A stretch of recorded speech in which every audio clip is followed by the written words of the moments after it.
आज हम करेंगे underwriting of shares and debentures, new chapters.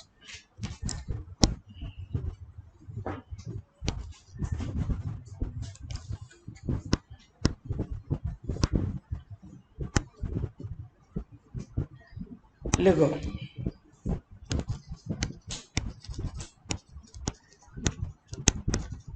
Underwriting of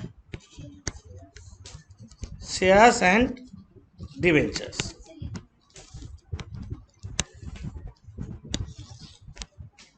ये अंडरराइटिंग है शेयर इशू कन्फर्म करने का टेक्निक। कंपनी जो मार्केट में शेयर इशू कर रहे हैं, इशू हो जाएगा कोई मतलब है? इशू होगा कोई मतलब है? ले सकता है, मतलब मानो 1 लाख शेयर इशू करना चाहता है कंपनी, पेपर में एडवर्टाइजमेंट कर दिया। वो पैसा आने से कंपनी सोचा जो एक नया प्रोजेक्ट बनाएगा, नया मशीन लेगा, इन्वेस्टमेंट करेगा। पेपर में एडवर्टाइजमेंट किया, देखा 10,000 शेयर का ही एप्लीकेशन आया, तो कंपनी का टारगेट तो फुलफिल नहीं होगा। ये टारगेट को फुलफिल करने के लिए अंडरराइटिंग बहुत बड़ा ऑप्शन है कंपनी का पास, इसमें टारगेट फुलफिल हो जाएगा। इशू होना ही है। तुम बोलोगे कैसे होगा ना? ये जो इशू होता है 1 लाख, ये कंपनी सारा ब्रोकर को डिवाइड कर देगा। ब्रोकर, उसको बोलते हैं अंडरराइटर्स, जिन लोग कमीशन का बदले में शेयर इश्यू करने का एग्रीमेंट करता कंपनी का साथ, बदले में इन लोग को कमीशन मिलता या शेयर मिलता। इसमें देखा गया जो कंपनी जितना शेयर इश्यू करना चाहते हैं उतना हो जाता है। ठीक है, हम अभी नोट क्लास करेंगे। ये नोट एक शाम का साथ डिफरेंट टर्म यूज होगा यहाँ पे, वो टर्म का साथ लिंक देंगे हम। किसका साथ क्या है? एक शाम का साथ नोट दे रहे हैं, शाम करेंगे, साथ में नोट का बारे में बोलेंगे। एक शाम कर लेते हैं जिसमें हम सारा नोट क्लियर कर देंगे।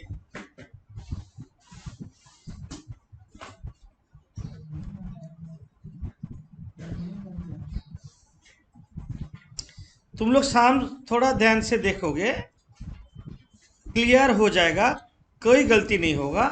और एक शाम समझ में आ जाएगा तो सारा शाम समझ में आ जाएगा। सारा शाम एक ही जैसा है। तो सम नंबर 12 अंडरराइटिंग और शेयर डिवेंचर निकालो। सम नंबर 12 अभी करते हैं हम। सारा काम यहाँ पे शाम्स भी हो जाएगा, नोट भी देंगे हम। सम नंबर 12, सम नंबर 12 निकाले। पेज नंबर, पेज में 1.48, पेज 148, सम नंबर 12 करा रहे हैं। सम पूरा सम नहीं पढ़ेंगे, थोड़ा थोड़ा पढ़ेंगे, थोड़ा थोड़ा टर्म हम समझाएंगे। Sam limited invited application from public 1 lakh equity share of 10 each at a premium of 5 per share, मतलब 15 रुपये करके 1 लाख शेयर इशू करना चाहता है। पब्लिक में एडवर्टाइजमेंट करेगा, इशू हो सकता है, नहीं भी, कंफर्म नहीं है। पूरा इशू होगा कि नहीं पता नहीं। मतलब 5 रुपये प्रीमियम मतलब क्या है? 10 + 5, 15 रुपये करके इशू होगा। द एंटर अंडररिटन,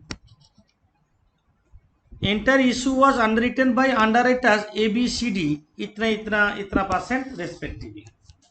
यहां तक पढ़ते हैं। कंपनी देखा इशू बाई चांस नहीं होगा तो कंपनी को फंड नहीं मिलेगा। सब ब्रोकर लोग को 1 लाख शेयर को डिवाइड कर दिया, तो तुम इतना इश्यू कर दो, तुम इतना इश्यू कर दो, इतना कर दो।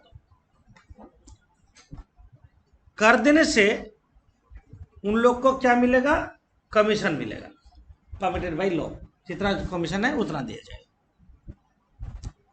अंडरराइटर कौन होता है? एक एग्जांपल देते हैं। आजकल तुम लोग अंडरराइटर का बहुत सारा नाम सुना होगा। Kotak Mahindra bank, state bank of India, शेर खान है, आप स्टेयर अभी एडवर्टाइजमेंट देख रहे हो, आप स्टॉक, तो अभी HDFC बैंक, सारा बैंक इन्वॉल्व है मार्केट में। तो बहुत बहुत सारा अंडर राइटर्स है, ब्रोकर, बड़ा बड़ा ब्रोकर है। कंडीशन ये है, जिसको जितना लायबिलिटी दिया जाएगा उतना इशू कर देना है। कैसे करेगा हम बाद में बता रहे हैं। तो यहाँ पे 4 जन है, ABCD है, 4 अंडर राइटर है। तो तुम लोग एक लाइन ड्रॉ करो, ऊपर में 3 लाइन लिखने का जगह छोड़ दो, ऊपर में 3 लाइन लिखने का जगह रहेगा। लाइन ड्रॉ करोगे ऐसा, जैसा हम बोलेंगे।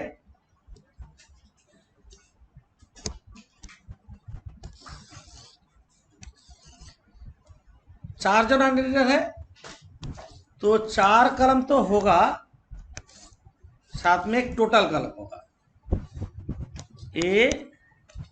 ABCD और टोटल,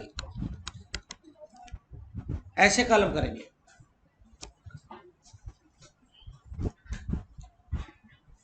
ऊपर में हेडिंग करेंगे, 2 लाइन लिखने का जगह है, 2-3 line. Calculation of net liability of under writers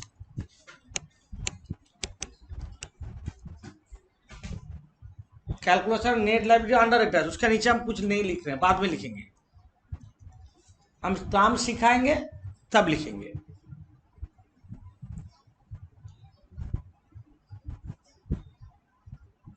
पहले लिखो ग्रॉस लायबिलिटी।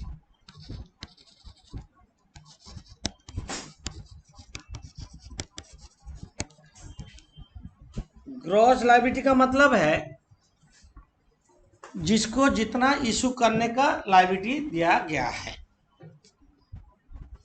जैसे 1 लाख शेयर इशू होगा, ए बोला 30% इशू कर देंगे, बी बोला हम 30% करेंगे, C 20%, D 20%। तो 1 लाख का 30% कितना हो रहा है? 30,000 A, 30,000 B, 20,000 C और 20,000 C, टोटल 1 लाख। एक ग्रॉस लायबिलिटी मतलब जो अंडर राइटर्स जितना इशू करने का एग्रीमेंट किया कंपनी का साथ, जितना ज्यादा इशू कर देगा उतना ज्यादा कमीशन मिलेगा, कम इशू कर देगा तो कम कमीशन मिलेगा। क्वेश्चन है लायबिलिटी क्यों बोल रहे? By chance A 25,000 share issue कर पाया, 5,000 इशू नहीं कर पा रहा है, खुद को खरीदना होगा, ये है कंडीशन। तुम लायबिलिटी ले रहे हो मतलब क्या है? कंपनी का एग्रीमेंट कर रहे हो शेयर इशू करने का, तुम नहीं कर पाओगे हट जाओ, बट कर पाओगे तो जितना कर पाओगे बोलोगे उतना करना होगा, नहीं करने से खुद को खरीदना होगा, नहीं खरीदने से जितना इशू कर दिया है उसका कमीशन मिलने वाला नहीं है। कंडीशन समझ में? तो इन लोग कैसे करता? मानो ए HDFC बैंक लायबिलिटी 30,000 इशू करेगा, HDFC बैंक का अपना क्लाइंट है, तो क्लाइंट को बोलेगा ये भाई तुम 1,000 शेयर लो, कोई 500 शेयर लो, कोई 200 शेयर लो, अपना क्लाइंट को पुश करने लगता है, ये कर लो बेनिफिट मिलने वाला है। तो तब क्या होता है, कंपनी को अलग से देखना नहीं पड़ता, अंडर राइटर लोग इशू करने लगता है, अपना क्लाइंट को पुश करके कैसे कैसे करके 30,000 इशू करवा देता है, बदले में उसके बाद कमीशन मिल जाता है। बाई चांस नहीं कर पाएगा तो खुद को खरीदना होगा। ये जो शेयर है 15 रुपया करके दाम है, अंडर राइटर का कोई फायदा नहीं है। मानो ए बोला 30,000 शेयर इशू करेगा 15 रुपया करके, ए कितना बोला 30,000 इश्यू कर देगा 15 रुपया करके करके पैसा कंपनी के घर में ही भेज देगा, अपना कुछ बेनिफिट नहीं है, कंपनी का नाम पे इशू करेगा, पैसा जो मिलेगा कंपनी का घर में ही भेज देगा। इन लोग का ऑब्जेक्ट है पूरा इशू कर देने से कमीशन मिलेगा। क्या बोले समझ में है? बताएंगे। तो ग्रॉस लायबिलिटी का मतलब क्या हुआ? जितना शेयर इशू करने का इन लोग लायबिलिटी लेता है उतना इशू करना होगा, उससे काम करने से बाकी शेयर उसको खुद को खरीदना होगा, नहीं खरीदोगे तो कमीशन नहीं मिलेगा, इसलिए लायबिलिटी बोल रहे हैं। और ऊपर में हेडिंग क्या किया?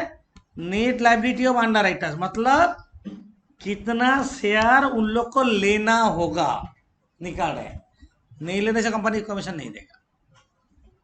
क्या बोले समझ में? ग्रॉस लायबिलिटी का मतलब, मानो टाटा कंपनी अभी शेयर इशू करना चाहता है, ABCD कॉन्ट्रैक्ट लिया, ए बोला 30, B 30, ये सब बोला, बट ए का भी अपना इच्छा है हम भी कुछ शेयर खरीद ले, हम भी कुछ लेंगे, बट कंपनी के एग्रीमेंट होता अंडर राइटर लोग शेयर नहीं ले सकता, नहीं ले सकता,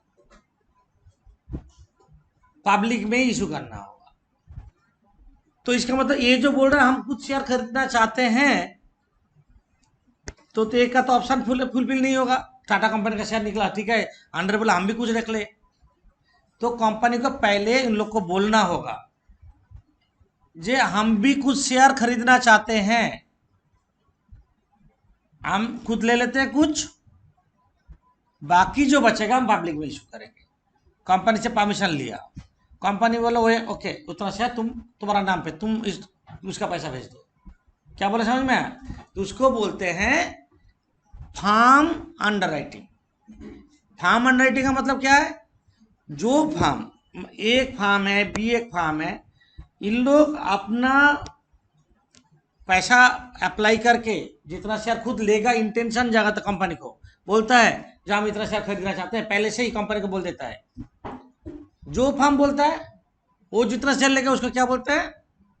फार्म अंडर राइटिंग। क्या बोले समझ में? फार्म अंडर राइटिंग का मतलब अंडर राइटर लोग जो खुद शेयर लेगा जितना, उसको बोलते हैं फार्म अंडर राइटिंग। तो ये सब में क्या है सर, लेकिन आप तो अभी बोले कि अगर वो इशू नहीं कर पाएगा ऐसे ही करना पड़ेगा उसको। हम बाद में बता रहे हैं, आस्ते आस्ते करके आ रहे हैं। तो थोड़ी स्टार्टिंग में पता है तो इशू कर पाएगा कि नहीं? वो स्कीम लगा देगा, अगर इशू नहीं किया ये देखो, with the provision of firm underwriting, मतलब ये लोग पहले से कंपनी को बोल दिया हम इतना शेयर लेंगे, स्टार्टिंग में ही बोल दिया, तो इसका शेयर अलग से कंपनी रख देगा। क्या बोले समझ में? तो लिखो less farm under writing,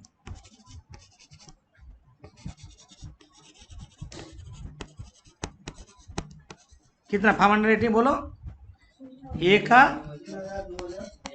3,000, B का 2,000, 1,000, 1,000, 7,000। कंपनी का तो ऐसे ही 7,000 शेयर इशू हो चुका, मतलब ये पैसा भेज देगा कंपनी को, तो 27,000 ए का पास बचा, बी का पास बचा 28,000, सी का पास बचा 19,000, डी का पास बचा 19,000, और टोटल 93,000 शेयर पब्लिक में इशू करना हो। समझे? अब इन लोग अपना क्लाइंट को कोशिश करेगा बेचने का, जितना पैसा आएगा कंपनी के घर में भेज देगा। नीचे बोला the company receive application 70,000 share, मतलब क्या है? ब्रोकर लोग जितना किया सब एप्लीकेशन कहाँ भेज देगा? कंपनी का घर में, out from the public, out of which इतना एप्लीकेशन यार मार्क एप्लीकेशन। ये लाइन का मतलब हम समझाएंगे। सब कोशिश करके अपना क्लाइंट का बेचने का, ए भी कोशिश किया, बी भी कोशिश किया, सी भी कोशिश किया, डी भी कोशिश किया, आपने अपना क्लाइंट से किसी को 1000, किसी को 2000, किसी का 3000 ऐसे कोशिश किया बेचने का। जो पैसा मिला कंपनी का घर पे पैसा भिजवा दिया। टोटल कंपनी को एप्लीकेशन मिला 70,000। इश्यू करना चाहता है 1 लाख। एप्लीकेशन कितना मिला कंपनी को? 70,000 एप्लीकेशन मिला। मतलब अभी कंपनी को एप्लीकेशन जब मिलेगा वहां पे पता चलेगा कौन सा ए किया, कौन सा बी किया, कौन सा सी किया, पता नहीं चलेगा। तब ए जितना किया, ये जो फॉर्म है स्टैम्प, ए का फॉर्म में स्टैम्प लगा देगा अपना स्टैम्प। बी जो इश्यू किया, बी फॉर्म में क्या करेगा? अपना स्टैम्प लगा देगा। सी अपना स्टैम्प लगा देगा, डी अपना स्टैम्प लगा देगा। क्या बोले समझ में आया? और कंपनी को मिलने के बाद शॉर्ट आउट कर देगा, ए कितना इशू किया, बी कितना इशू किया, सी कंपनी को पता चल जाएगा। चलेगा कि नहीं? जिसका ए का स्टैम्प लगा हुआ तो ए इशू क्या मानेंगे, बी का स्टैम्प लगा हुआ तो बी का स्टैम्प, जिसका स्टैम्प लगा उसका कंपनी शॉर्ट कर लेगा। कंपनी अपना काउंटर भी खोल के रखेगा। जिसका ब्रोकर नहीं है, मानो तुम्हारा ब्रोकर नहीं है, कोई ब्रोकर नहीं है, तुम क्या करोगे? कंपनी के काउंटर में फॉर्म उठा के फिलअप करके पैसा भेज दो कंपनी के घर में, जिसमें किसी का स्टैम्प नहीं लगेगा, किसी का स्टैम्प नहीं रहेगा। क्या बोले समझ में आया? टोटल जितना इशू हो रहा है, ए नहीं तो बी नहीं तो सी नहीं तो डी, नहीं तो कंपनी किया ना और कोई किया, इन लोग ही तो किया है। जिन लोग का स्टैम्प मिलेगा, ए का स्टैम्प मिला मतलब मानेंगे क्या? ए इशू कर दिया।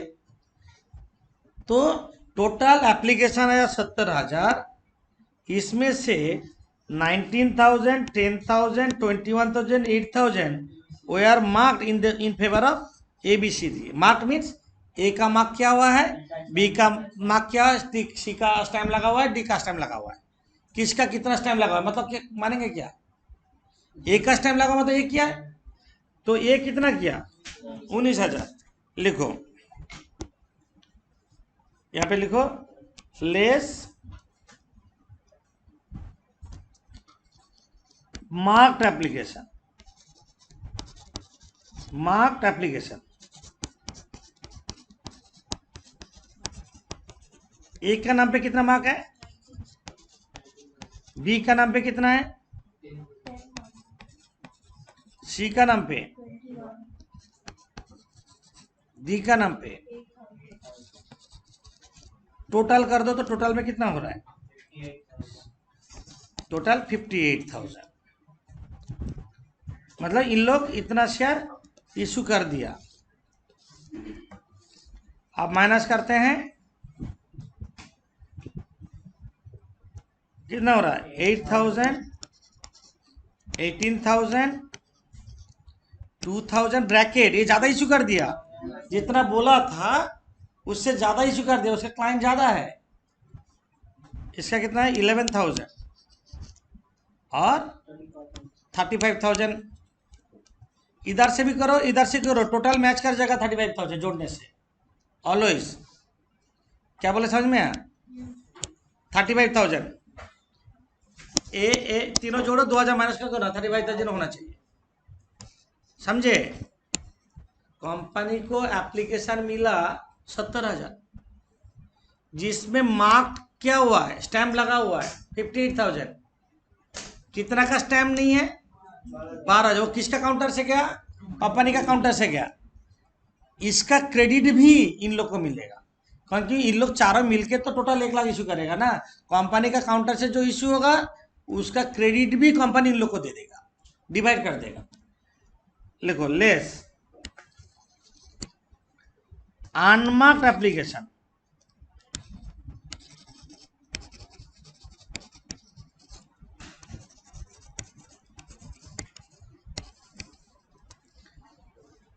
कितना है? एप्लीकेशन है 70,000, जिसमें मार्क है कितना? 58,000 मार्क, तो 12,000 क्या बोलेंगे? अनमार्क्ड। एप्लीकेशन कितना है? इसमें से 58,000 क्या है, तो 12,000 क्या होगा? अनमार्क्ड, समझे, हम लिख दिए। ये अनमार्क्ड एप्लीकेशन सारा अंडर राइटर का बीच में डिवाइड होगा ग्रॉस लायबिलिटी रेशियो में, लिख देते हो भी, विल बी अपोर्शन्ड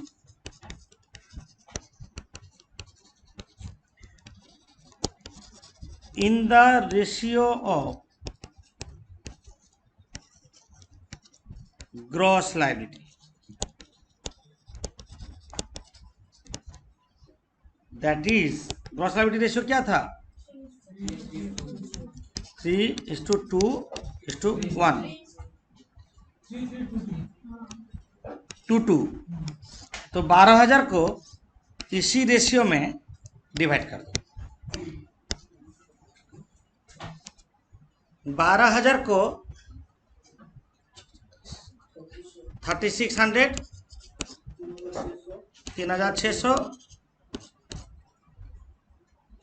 2,400, 2,400, 12,000 माइनस करते हैं,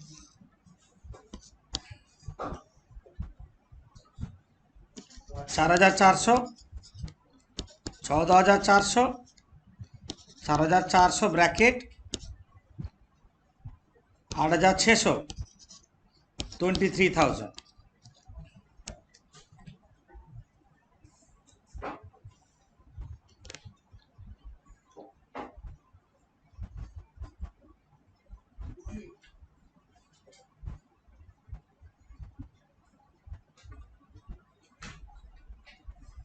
समझे, अभी क्लियर हो गया तुम लोग का। ग्रॉस लायबिलिटी मतलब अंडर राइटर लो जितना इश्यू करने का गारंटी दिया कंपनी को, फार्म अंडर राइटर मतलब जितना शेयर उन लोग खुद लेगा इंटेंशन दिया जो हम लेंगे। मार्क्ड एप्लीकेशन मतलब जितना अपना स्टैम्प लगा हुआ फॉर्म कंपनी को मिला। अनमार्क्ड का मतलब जिसमें किसी का स्टैम्प नहीं है, अनमार्क्ड। कंपनी को कितना इशू करना है, 1 लाख। एप्लीकेशन आया कितना, कितना 70,000। शॉर्ट कितना है, 30,000 शॉर्ट है, 30,000 कम है। 30,000 में से 23,000 तो आप अंडर राइटर लोग लेगा, आज 7,000 तो फार्म अंडर राइटिंग है, सब मिलाकर तो 30,000 ही है। क्वेश्चन है कौन सा अंडर राइटर कितना खरीदेगा, हम बता रहे हैं। सोचो ये 4,400 नेगेटिव है, ये 4,400 में तो वो एक्सेस कर दिया, एक्सेस करने से एक्सेस क्रेडिट उसको नहीं मिलेगा। इसका जो एक्सेस क्रेडिट इन लोग में डिवाइड कर देंगे, बाकी में उसका जो एक्स्ट्रा एप्लीकेशन है जो नहीं कर पाया उन लोग का बीच में डिवाइड कर देंगे ग्रॉस लायबिलिटी रेशियो में। क्या बोले समझ में? तो उसको बोलते हैं, जैसे ओवरहेड में नेगेटिव आता था हम लोग एडजस्ट करते थे ना, याद है, रिपीटेटिव डिस्ट्रीब्यूशन में। तो यहाँ पे लिखो adjustment of surplus application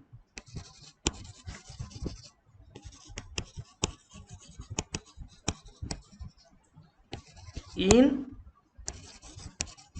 gross liability ratio, that is 4,400 को कौन सा रेशियो में डिवाइड करेंगे, ए, बी और डी में, ए, बी और डी में डिवाइड होगा।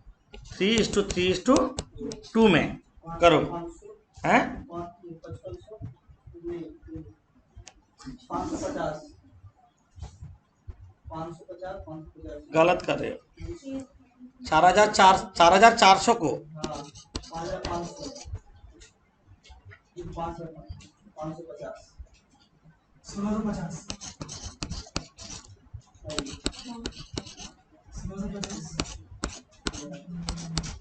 1650 ए है, मतलब क्या, इसका क्रेडिट इन लोग में चल जाएगा,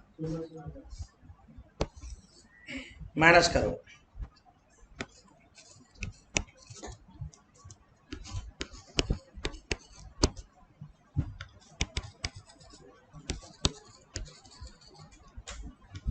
कितना आ रहा है? 2750 ना, 2750 12750,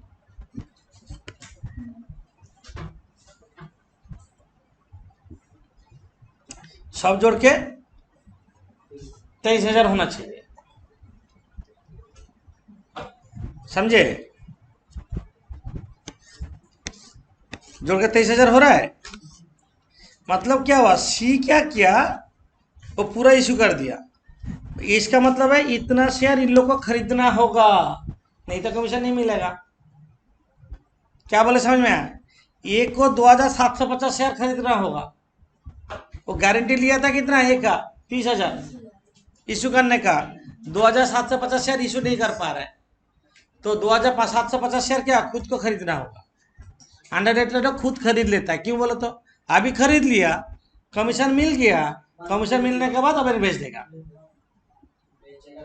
और किसी को, तब तो टाइम मिल जाएगा। ये अंडर रेटिंग एक टाइम रहता, मानो 31 दिसंबर तक टारगेट दे दिया, 31 दिसंबर तक हो नहीं रहा है, तो 31 दिसंबर तक नहीं हो रहा है तो क्या करेगा, जो बचेगा क्या करेगा, खुद ले लेगा। और 31 दिसंबर का जो मेरे पास शेयर आ जाएगा, तब हम मौका देख के भेज देंगे।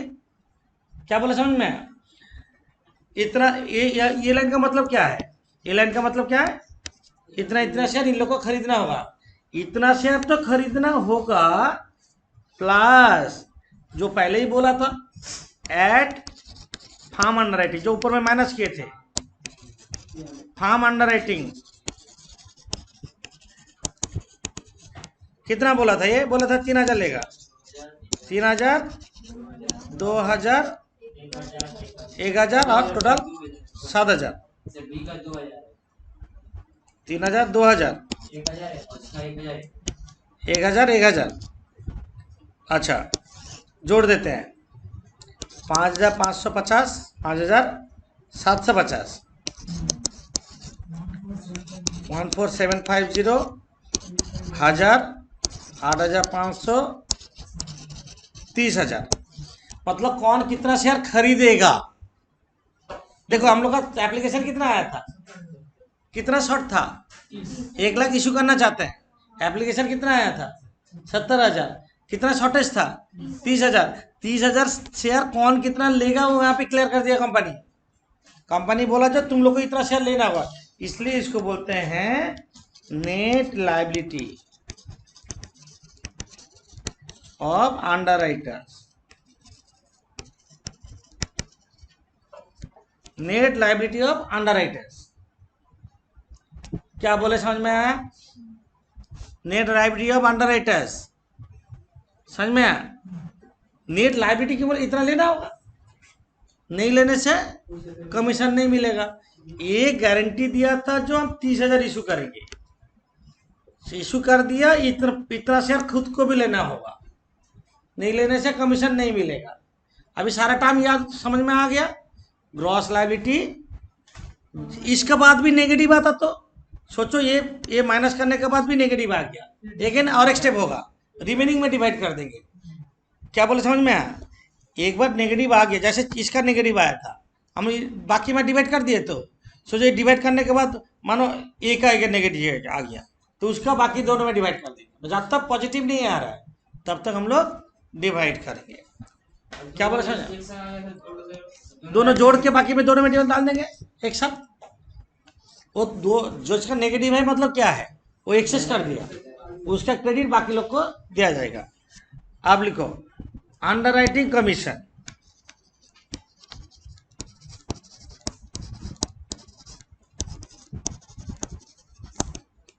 तुमको बोला एज पर लॉ, तो एज पर लॉ बोला, तुम लोग लिखो at the rate of 5% of issue price, ये लिखो, हम बाद में नोट में दे रहे हैं, इशू प्राइस,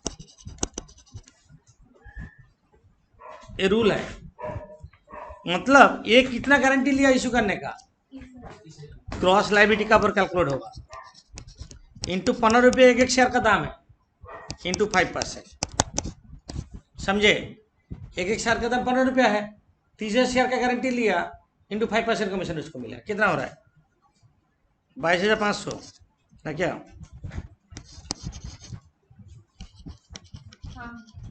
बी का भी वही होगा, 22,500। सी कितना गारंटी लिया? 20 इंटू 15 इंटू 5%।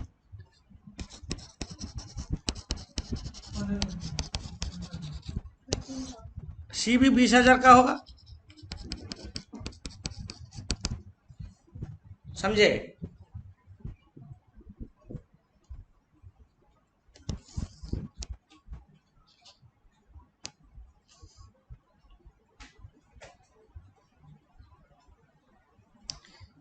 अंडर कमीशन, वो शेयर नहीं लेता तो 22,500 कमीशन नहीं मिलेगा। क्या बोले, समझ में आया? इसलिए ऊपर में हेडिंग क्या किए थे? Calculation of net liability of underwriters. Net liability का मतलब क्या है? कौन सा अंडरराइटर कितना शेयर खरीदेगा, कंपनी वो डिसीजन दे देगा। ठीक है, अब नोट चालू कर रहे हैं यहां पे नीचे।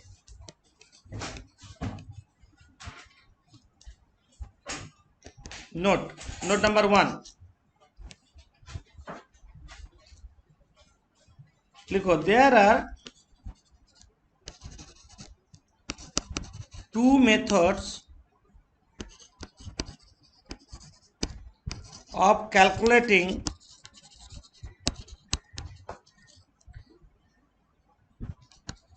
net liability of underwriters. There are 2 methods of calculating net liability of underwriters. Number A, farm underwriting is treated as marked application.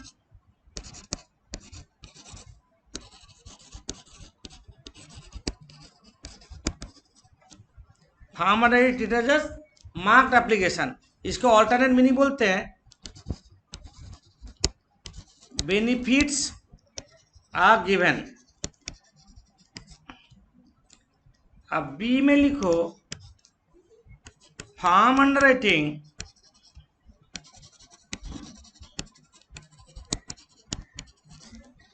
Is treated as unmarked application, that is benefits is not given।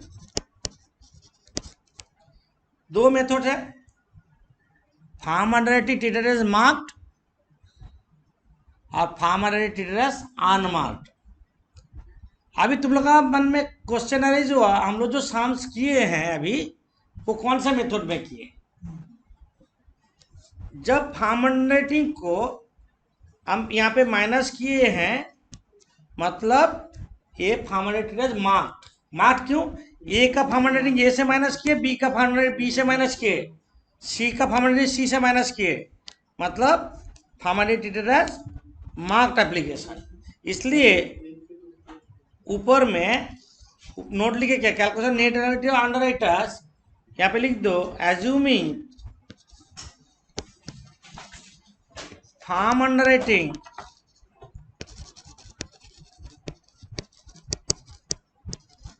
Is treated as marked application.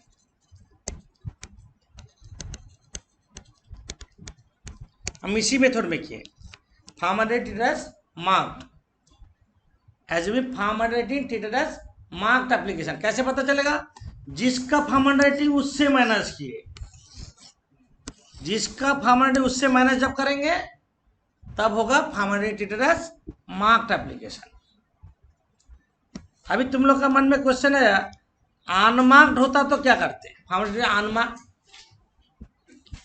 ना, farm underwriting जब unmarked होगा तब क्या करेंगे ना, farm underwriting जो यहाँ पे माइनस किए ये माइनस नहीं करेंगे। फार्म अंडरराइटिंग जहाँ पे माइनस किए हैं माइनस नहीं करेंगे। क्या करेंगे ना, अनमार्क्ड एप्लीकेशन कितना है मेरा 12,000, अनमार्क्ड कितना है, साथ में फार्मेटिंग कितना है 7,000, टोटल हो रहा है कितना 19,000 को ग्रॉस लायबिलिटी रेशियो में डिवाइड कर देंगे, तब हो जाएगा फार्मेटिंग अनमार्क्ड। क्या बोला समझ में, ऊपर में माइनस नहीं करेंगे, तब फार्मेटिंग अनमार्क्ड जब करेंगे ऊपर में माइनस नहीं करेंगे, नीचे टोटल जो फार्मर रेटिंग होगा वो टोटल फार्मर रेटिंग अनमार्क का साथ जोड़ देंगे और जोड़ के माइनस करेंगे। क्या बोले समझ में आया, ग्रॉस लायबिलिटी रेशियो में क्या बोले समझ में आया। अच्छा सोचो हम ऐसे किए, यहाँ पे पहले फार्मर रेटिंग माइनस किए, उसके बाद अनमार्क, उसके बाद पहले उसके बाद मार्क, उसके बाद अनमार्क किए, तो तुम आगे पीछे कर सकते हो, कोई फैक्टर नहीं है। तुमको पहले फार्मर रेटिंग माइनस करने का कोई जरूरी नहीं है, पहले मार्क्स कर दिया बाद में फार्मेटिंग किया बाद में अनमार्क किया, ऐसे कर सकते हैं। हम कोशिश करेंगे एक लाइन मेंटेन करने का। और एक चीज याद करना, फार्मेटिंग पहले माइनस होगा और लास्ट में ऑलवेज जोड़ेंगे, आंसर मिले चाहे ना मिले, वो तो खरीदना ही है उसको, पहले माइनस करेंगे। क्योंकि माइनस क्यों करेंगे ना, किसका नेगेटिव आएगा वो देखने के लिए माइनस करेंगे, और बाद में ईच एंड एवरी केस में उसको जोड़ेंगे, समझे। तो फार्मेटिव मार्क्ड और अनमार्क्ड में डिफरेंस समझ में आया। अनमार्क्ड बोलेगा तो क्या करेंगे ना, यहाँ पे माइनस नहीं करके अनमार्क्ड का साथ जोड़ेंगे। अब मार्क्ड बोलेगा तो क्या करेंगे, जिसका जितना फार्मेटिंग है उसका उसमें माइनस करेंगे। ये नोट 1 हुआ। Note 2, note 2, in the absence of any information,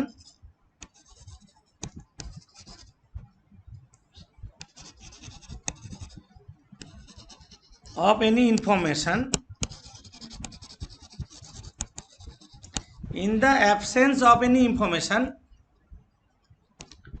underwriting commission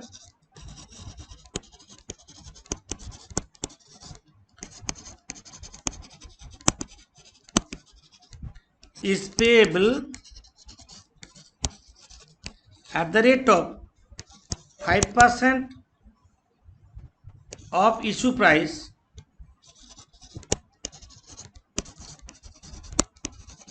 at the rate of 5% of issue price in case of shares and 2.5% of issue price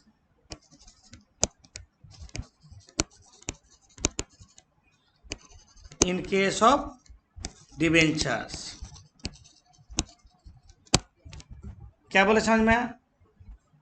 in the absence of any information, underwriting commission payable at the rate of 5% of issue price in case of shares and 2.5% of issue price in case of debentures. इसीलिए ये समय हम 5% calculate किए, क्योंकि यहाँ पे percentage mention नहीं किया है। अब मेंशन कर देता तो जितना परसेंट बोलता उतना करते, समझे। फार्मेटिव इंटरेस्ट कौन से मेथड में किए, मार्क्ड में। तो सामने क्या बोला था देखो, calculate the liability of each underwriters assuming underwriters marked और क्या बोला अनमार्क्ड, दोनों क्वेश्चन पूछा एक सामने, इसलिए हम सिलेक्ट किए। एक बार मार्क करके कर लिए हैं, एक बार अनमार्क करके करेंगे। सेम वे 4 कॉलम करो, 5वां कॉलम और एक करो, टोटल कॉलम करो। Calculation of net liability of underwriters, calculation of, ऊपर में 2 लाइन लिखने का जगह छोड़ोगे।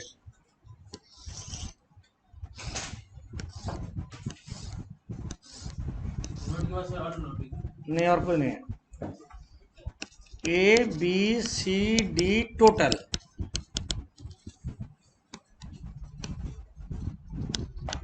मेरा नंबर 2 कर रहे हैं। Calculation of net liability of underwriters, calculation of net liability of underwriters assuming farm underwriting is treated as unmarked application.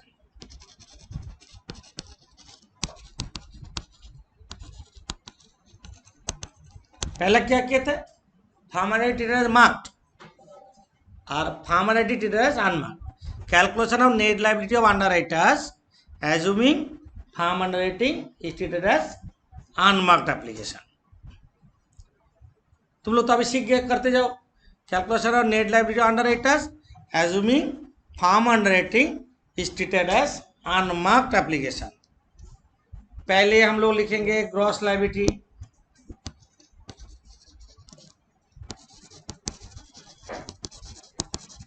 कितना था 30,000, 30,000,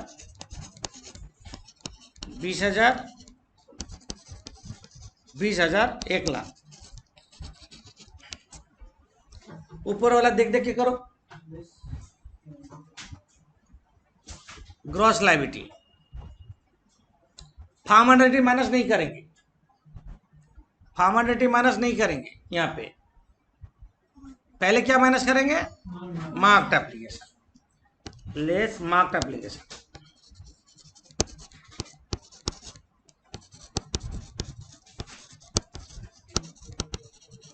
कितना मार्क्ड है, 19,000 है, 10,000, 21,000, 8,000, 58,000। करो।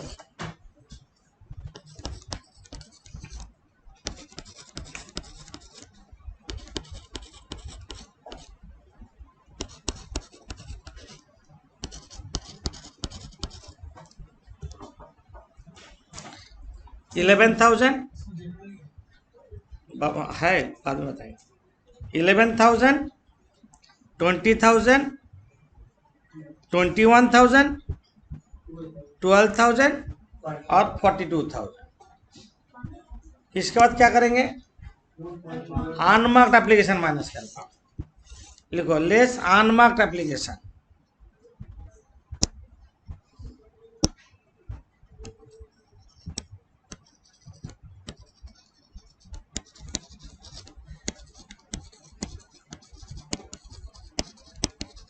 Less unmarked application. Total application है 70,000, इसमें से मार्क्ड हुआ कितना, प्लस 7,000।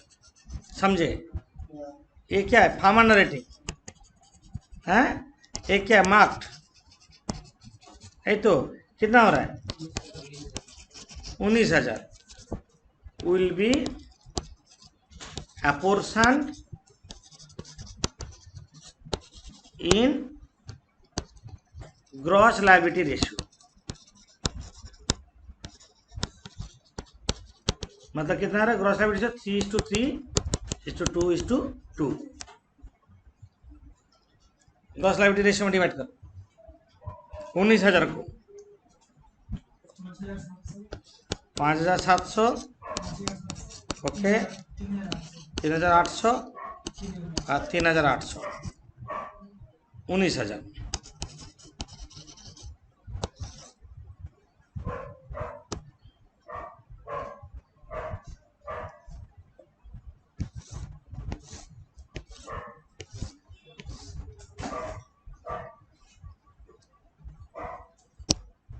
तो कितना बच रहा है, 5,300, 14,300, 4,800 ब्रैकेट, 8,200 आएगा, 23,000।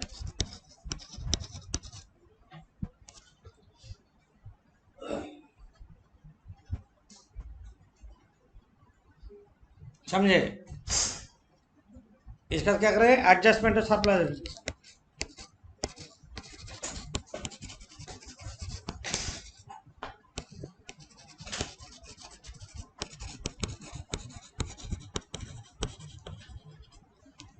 एडजस्टमेंट और सरप्लस एप्लीकेशन कितना, 4,800 है। तो ग्रॉस लायबिलिटी रेशियो में,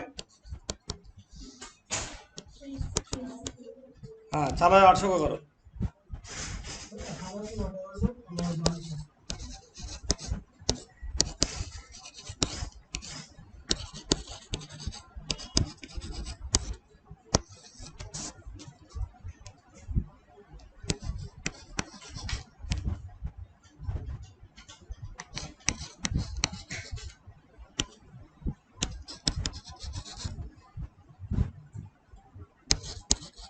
कितना आ रहा है?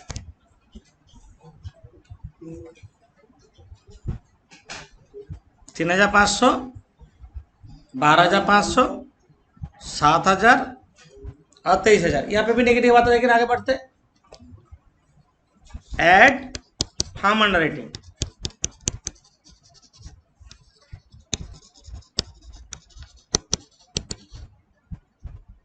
फार्म अंडर राइटिंग कितना? 3,000, 2,000, 1,000, 1,000 और 7,000।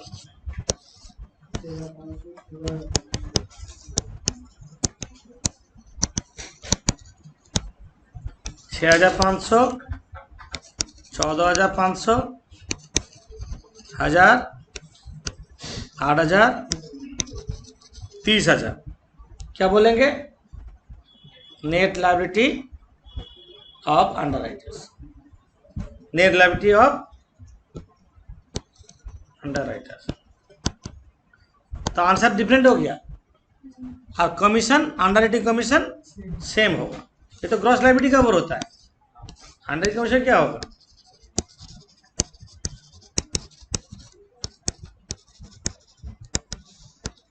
कोई 22,500, 22,500, 15,000, 15,000 और 75,000 टोटल कंपनी को कमीशन देना है, अंडरराइटिंग कमीशन।